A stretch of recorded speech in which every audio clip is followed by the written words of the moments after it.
Good morning, everyone. Welcome back to another live stream. Today, I have two videos off the bat that I want to chat about, but we also have CNBC up today. So if we want to take a look at them, if there's anything breaking, we can go ahead and take a look at them.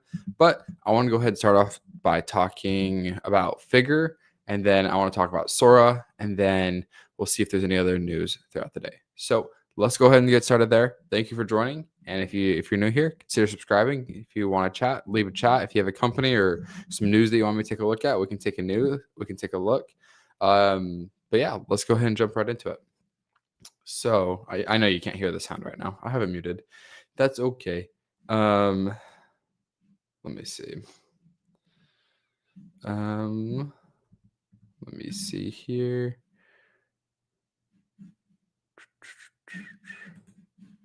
That's why. Okay, so if I do this. Let's begin with the markets as we approach the third anniversary of the bull run here on Wall Street. Jim, we've crunched some numbers and we can take a look at how much things have gained in that time. Right. I think that we're back, unfortunately, in that period where we started, where in bottom were the hyperscalers. And now, what we were saying the other day, the hyperscalers are still there. We still care tremendously. And then there's the companies that in Silicon Valley, I would say pre-revenue. And then there's the vast majority of the market that actually did bottom, but is now finding its way back to those levels, quietly giving up the ghost. Wow. So you'll have like an advanced micro that is just up dramatically, but then you'll have the home builders, which are really threatening to completely roll. The retailers act so badly. Most of the drug stocks are horrendous. There's a huge percent of the market that I regard as a bear market now, which is really crazy because we're at the average that are fantastic. Home Depot Lowe's down about 12 from the highs. God, yeah. Home builders could actually put in their worst week since 22. It's incredible how much of a reversal we have of what bottomed and we felt we got so optimistic about. Look, there are some technology stocks that it's broadened in terms of tech. It's shrunk in terms of healthcare. David, there are companies though. Let's go ahead. Now are jump off of this. I want to go ahead and talk about this Figure announcement. Let me go ahead and pop open this video. So this video has like 500. Let me make sure you guys can still see me. Let me go off of this. Okay, so this Figure announcement has like 500,000 views in a day, which is pretty crazy. That's a pretty big video. So they probably put ad dollars behind it, is my guess. I could be wrong. Okay, let's take a look at this Figure video and then we'll react to it, and I'll give you guys my thoughts on kind of humanoids as well as let me go ahead and Financial Times. Optimus. Okay.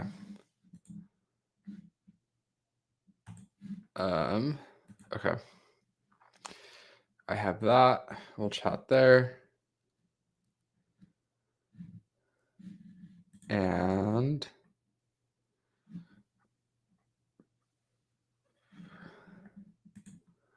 is this the article?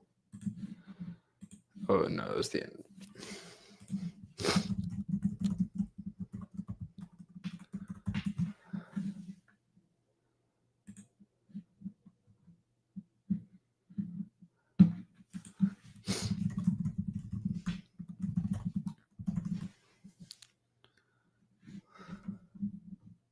Oh,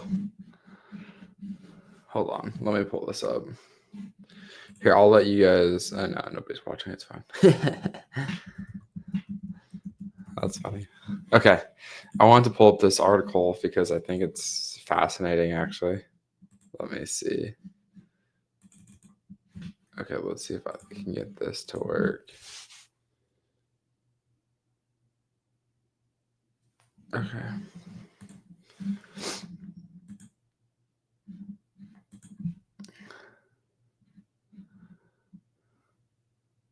Okay, boom, we got it. Okay, cool. So we'll react to that. We'll also cover this video.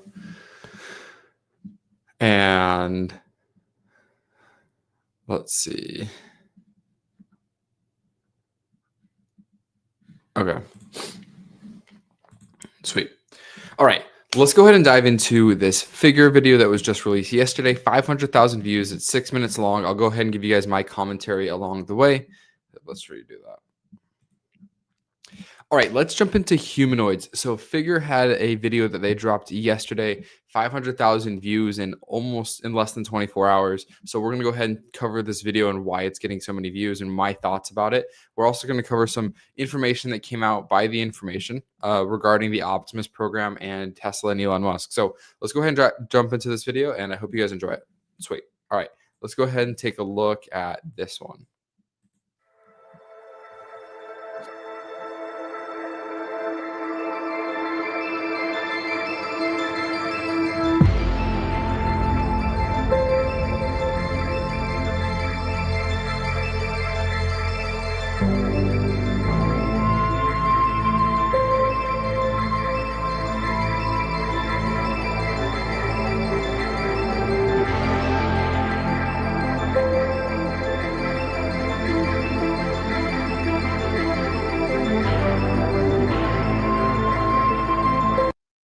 So you already have, it looks to be life size. You haven't seen a lot of companies go right after Optimus this way in terms of they're going after a life size humanoid. A lot of them either smaller or they're just slightly different.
that I'm noticing is none of these tasks are like heavy weight. Even this laundry basket, had 3 pieces of clothes in it.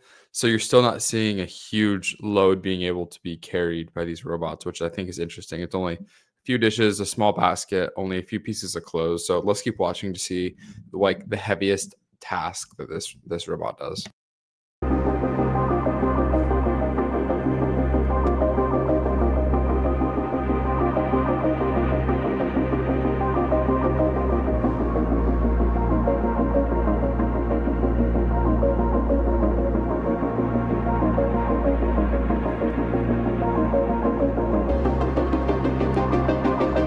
The dexterity was impressive there.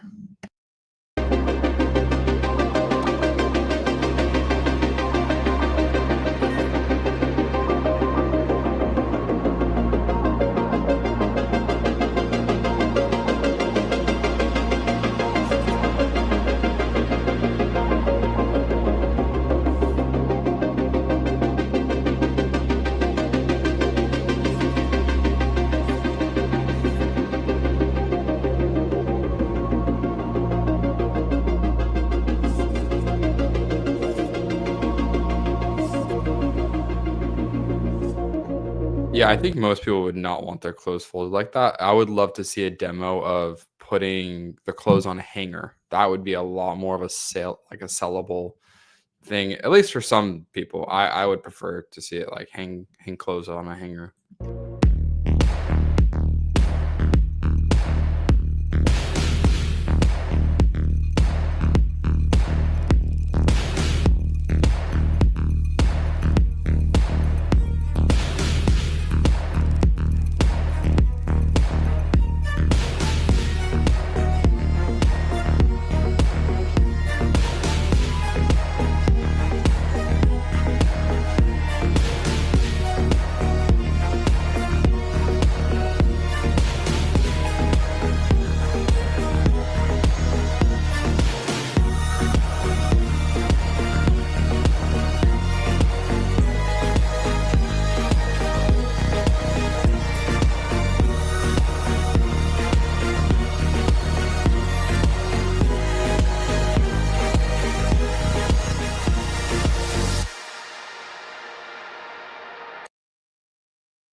For kicks and grins, let's look at like the sentiment on this video and figure out what the comments are saying. Just I'm curious to see what the overall sentiment is. Fake the robot, I need one of those houses. It's going to be so weird looking back at this video in 50 years and people be like, oh, look how it all started. They were simple and adorable back then. Who put popcorn in the sink?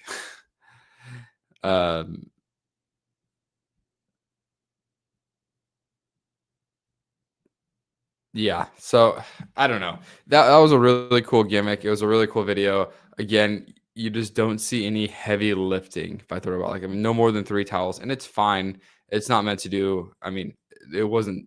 They weren't saying. I mean, even the packages were nominal size, and so we have some way to go. I think. That's so I 500,000 views. It feels cool. It looks good. How practical it'll be and how much will they cost and who will be able to actually buy these and who will feel comfortable enough buying these.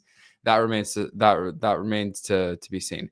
But this comes off the heels of an article by The Information talking about Optimus. They said in March, Musk said at an all hands meeting that the company would build at least 5,000 robots in 2025. Well, here we are in October. I don't think we have that many yet, but Tesla staffers dedicated to Optimus repeatedly told Musk the timelines and goals he set out to scale up production of the robot were over ambitious, according to 2 people with direct knowledge of the discussions. Tesla slashed its production goal from 2,000 a few months later to 2,000 a few months later. One of the people then said, during the summer, staffers told Musk Tesla could meet the 2,000 target, but the robots wouldn't be very useful due to the issues with their hands, the most technically challenging part of their engineering, the person said. As a result, Tesla abandoned plans to produce thousands of bots this year and instead decided to further improve the robot with better hands and the design changes, the person said. It couldn't be learned whether Tesla had made meaningful progress since the summer, although Musk acknowledged last month on the All In podcast in September that Tesla was struggling with the final form design of the hardware and that the hands, inclusive of the forearm, are majority of the engineering difficulty of the entire robot. So we have not seen version 3 of Optimus yet. And I wonder how this compares to Figure, right? Like I know Figure is the company we just watched, this robot. I would like what I'm craving in robotics is if we're going to make demo videos like this, transparency. Because I don't know if they're trying to cater to investors here. They're obviously not trying to sell the robot. Like there's like no call to action. It's just a demo. But like how many days was the shot over? Like was this teleoperated? There's just not enough transparency when it comes to videos like these. It's like I appreciated Elon saying that the Optimus wasn't teleoperated, although you can kind of, if you slow the video down, see that it was choreographed. But again, you don't know how many days this video was shot over. You don't know how many tries it took. You don't know a lot of things, right? So I just kind of wish we had more transparency when it came to robotics, and especially with Tesla and it being a large portion of their business. I mean, this article is actually pretty crazy that they're still working on their newest version, which is fine. I'd rather have a more polished version than a rushed out one that just isn't going to do anything. In my opinion, it would probably end up tanking the stock if there wasn't like any, oh, buy this now, or yes, we have 5,000 currently working in our factory. Here's a time lapse of all of them working without any major issues. We still don't have very many answers on battery. Let's go ahead and check out the Figure. I want to check out the Figure robotics site just because I haven't spent a lot of time here. So this is the Figure 3. So this is the video that they just demoed. Master plan. Let's see if they have a roadmap. Founder of Archer.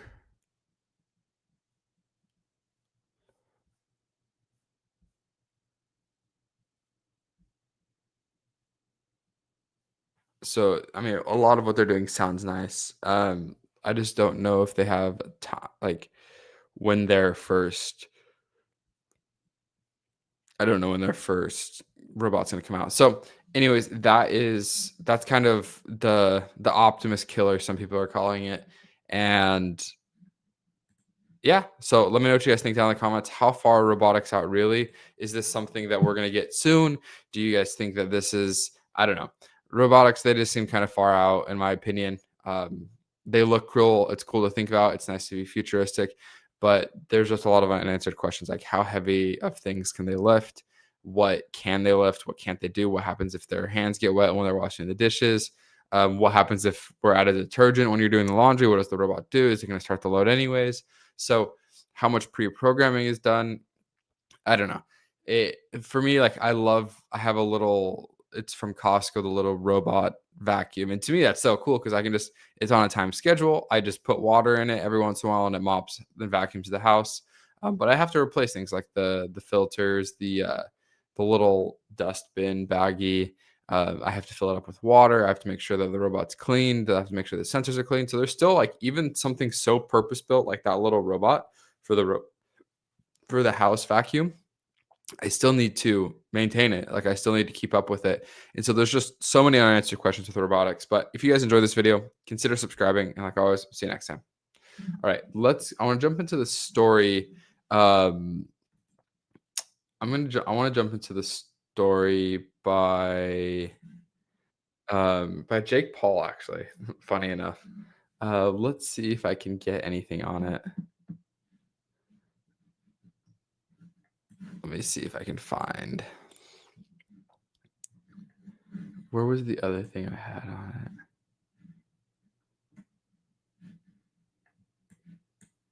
Oh, whoops.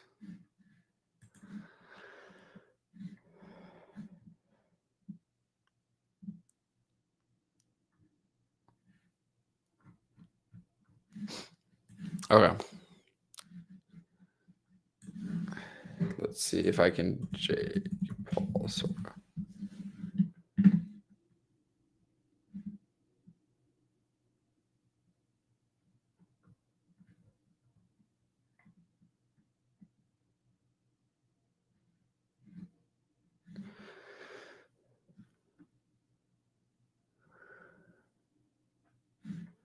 Okay.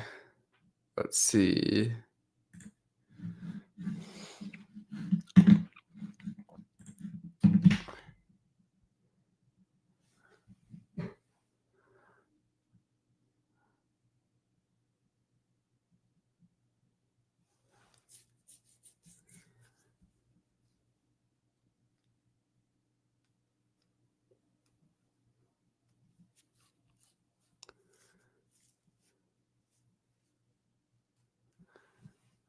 Okay. So, all right, let's jump into this video now.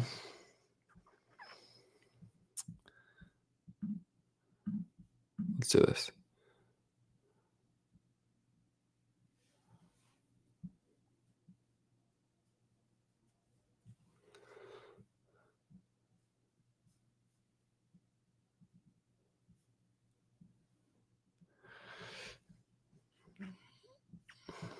All right, let's give this a shot.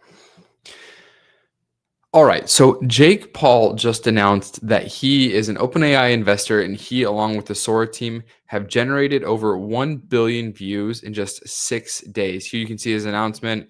People have been asking me, Jake, why are all these AI videos of you on the internet? There's a method to the madness. He's a proud OpenAI investor.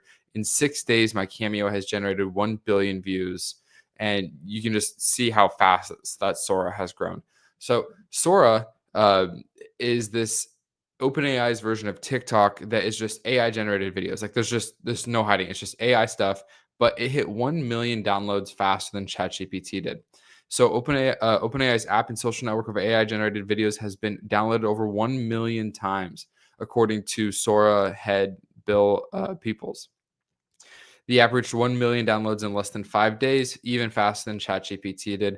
That's despite OpenAI only making the app available in North America and its decision to require users to have an invite to actually use it. Like TikTok, Sora offers an endless vertical feed of videos. Only Sora's videos are AI generated rather than uploaded by users. Creating a 10-second video of your own is as simple as writing a prompt to OpenAI's Sora 2 model in the app. And through Sora's Cameo feature, you can even create videos of yourself and anyone else who has agreed to share their likenesses and service. So I know like Mark Cuban has shared his. Apparently Jake Paul has shared theirs. The limited guardrails OpenAI has put on Sora has already led to a rash of videos of featuring Sam Altman and the content clearly infringing on copyright. The fact that Sora can so readily create videos of recognizable characters like Pikachu raises questions about what OpenAI's model was trained on, and has surprisingly prompted pushback from the entertainment industry. No surprise there. So this is just OpenAI doing what they do best and pushing boundaries, both with copyright and, hey, it's a cool product. I mean, hitting 1 million downloads in 5 days isn't a task that many companies have accomplished. So hats off there. And I think it's interesting that Jake Paul kind of was involved in it, helping them get to $1 billion, a billion views. Sorry, not $1 billion. According to this graphic, Jake Paul is saying, let me share this with you. Jake Paul is saying that there were 6,500 sorry, I don't know. Let me pop this up so you can see it. Jake Paul is saying there were 6,500 Sora videos cross-posted on IG and TikTok. They reached 1 billion views, and apparently the earned media is $57 million, which I don't know. I don't think advertisers are paying. I know the value of it. Whatever. I don't know how much people are going to want to sponsor. I'll be really interested to see how OpenAI monetizes this. So I just thought that this was an interesting little tidbit. And yeah, so that's all for that one.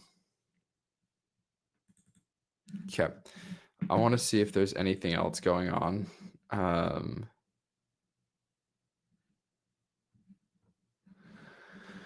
Okay, let's see if there's anything else to react to. Let's see.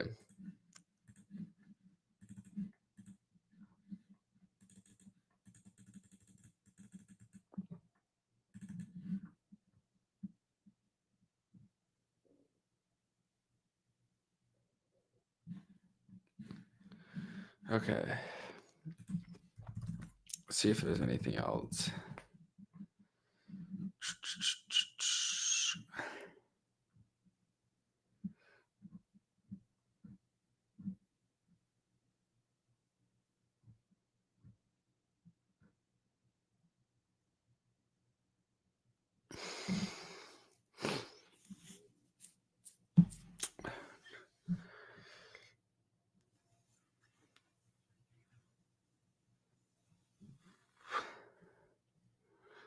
All right, let's see.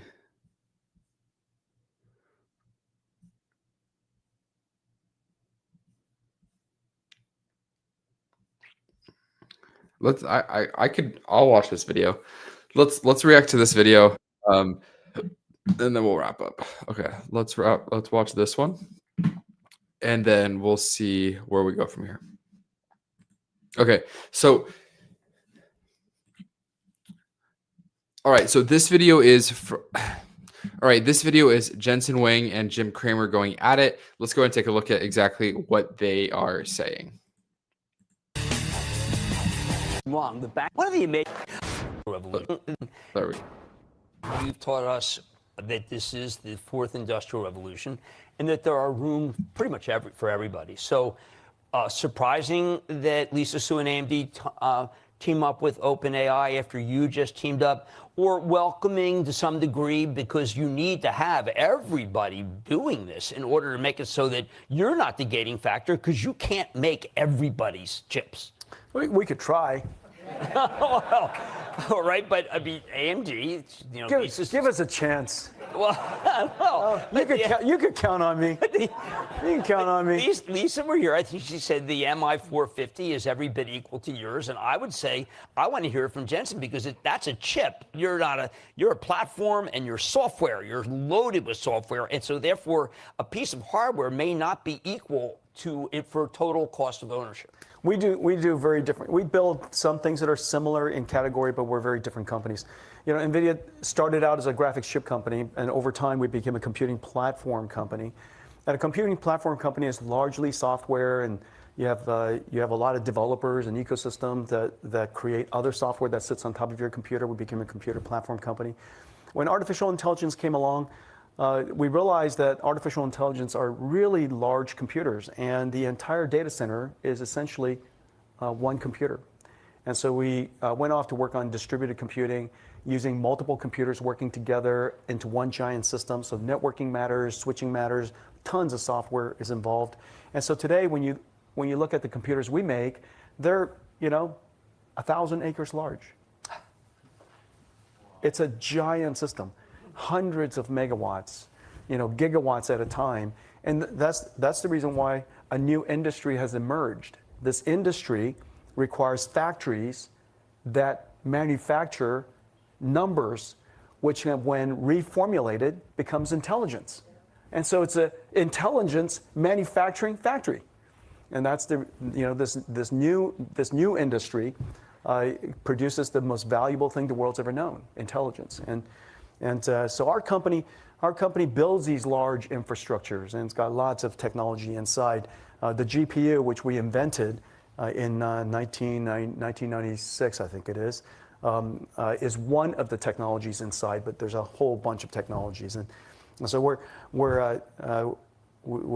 different. Yeah, we're different. Let me ask you a question about the recent deal that you made with Intel. Now, I know Intel I knew Andy Grove, and a person on the board who suggested that they make a deal with a company that sounded a lot like you during the period when I know you were speaking to Andy, and Andy was quite disrespectful, but that was his way. He just was his way. It's not the way. It's the way that he had set himself up, frankly. Intel dedicated 33 years of our lives trying to kill us. Right. And then a man whom I heard you make a testimony. That was actually a mission. But that's absolutely true. I mean, from my point of view, from the board member who said, "Listen, we have to destroy these guys." However, not dead yet. A new man, Lip Bhutan, comes in. NVIDIA just became is a $4.7 trillion company now, by the way. I heard you give a testimonial to him in the 2022 Noise Awards that was gracious, and it made me think, wow, there could be not only just a détente, but maybe one day they'll be talking to each other. This is an important deal for you, isn't it? We're lovers, not fighters. And it is true. It's true that if you have an imagination about the future, it is possible to bring other people along. And I always like it. I always like it when we give a keynote, everybody's stock price goes up. when somebody else gives a keynote, our stock price goes down. And so it says. I love that. Jensen is such a good CEO because on the outside, he's a believer that a rising tide lifts all boats, and he understands that what the effect his comments have on other companies in terms of GPU and infrastructure production. And he's so good at selling the vision of his company, but not just his company. Like, he doesn't put other companies down. He brings everybody with him. And that's what he's talking about here. Like, when he and his company give a speech or a keynote or they have a big presentation, you'll see the whole market rise. But when somebody like tries to replace NVIDIA or tries to like prop themselves up, their stock price goes down. So, but at the end of the day, you can see the strategy, how well it works. And this isn't just why it works, but you can see how successful it's been for Jensen Huang. It says that the way we see the world, the way we see the future is inclusive for other people, and we create opportunities that brings other people along. Our partnership with Intel is because I can imagine a future for the both of us where we could both win and not one of us have to win, the other one to lose. And this partnership brings them into our ecosystem, and so they're going to build a custom microprocessor for us. We're going to also build a custom microprocessor for a new market. And so there are two new products that comes along from this partnership, and also, you know, we invested $5 billion in them, which is no small amount. Now I'm an Intel shareholder. Why not? I mean, you're a big shareholder in. And ever since I invested, it went up something like 50% or something. Well, I mean, we don't have an open AI valuation, but I think that there were a lot of people who questioned it. They were trying to figure out whether there's some sort of circular nonsense, but obviously, clearly from events, not. But what bothered me is that people don't realize how good an investor you are. I actually have a friend who made a pitch in front of you. And they didn't expect to see you. They expected to see minions. But you were there, and you grilled them for 3 hours of questions. You make these investments, don't you? Well, you know, for us, we make good investments. And the reason for that is because, well, first of all, we're smart. But the reason why we invest is because we imagine building something together. And so when we wanted to create a new type of cloud, we invested in a small company called CoreWeave, and then we helped them build themselves into a company, and they went public, and we made a fortune, and that was fantastic. It was great for them. It was great for us. Now we're going to invest in OpenAI, right. Potentially invest in OpenAI. It's a great privilege, and I'm very grateful that they invited us to invest. But the partnership of OpenAI is it's incremental to all of the work that we are doing with Azure and OCI and CoreWeave. And so we're going to build up a whole bunch of capacity for computing for them because AI needs a lot of compute. This is a partnership that for the first time, OpenAI is going to buy directly from us. Usually a cloud service provider buys from us, and they rent from a cloud service provider. And so now it's going to be a direct partnership. We're going to help them build an AI infrastructure that they operate themselves and really set them up for 5 years out when they're going to operate their own cloud anyhow. And so it's a great partnership. Do you think we're all waiting for trade talks, or have you gotten less optimistic than you were last time I talked to you, that there'll be something that allows, let's say, commerce with us in China? Well, first of all, if there are any investors, all of our guidance assumes China zero. And so if anything works out with China, it will be a bonus for us. And now China is a very large market. It's a very important market. But let's take a step back. I think the policymakers want a great outcome for America. And they want America to win. The policymakers, President Trump wants America to win the AI race. This is an important technology period, and AI is going to be foundational and transformative to every single country. And President Trump wants America to win the AI race. And so the question is how to do that, how to ensure that American companies have all the best NVIDIA technology and the best chip technology on the one hand. On the other hand, understanding that in order to succeed at AI, we really want the world to build on the American tech stack. Just as we want the world to be built on the American dollar, we would like the world to be built on the American tech stack, including developers in China. And so this is that balance of how do we ensure that American companies get the best technology on the one hand, but also on the other hand, provide the technology to Chinese companies so that China could be built on American technologies. And this finesse, this nuance, is a delicate balance, and this is where policymakers will have to wrestle with some of this. And I hope that we find a good place. A complete ban is not good for American companies long term. It might hurt Chinese companies, a complete ban, but it hurts American companies worse long term.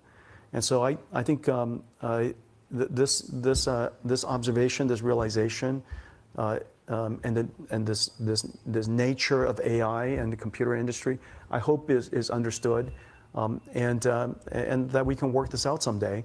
But until it gets worked out, we should just assume it's zero. And I hope that we can get back to China someday. I know you said it's zero, but you were optimistic that something good could happen. Do you still feel that way? Well, I'm always optimistic, Okay, Jim. fair enough. Yeah. You are always optimistic. I'm always optimistic. No, and I buy into that. I'm not going to just say... I'm always optimistic, and because on first principles, it makes sense for America to win. Okay. It's a pro-America policy. It's great for American technology.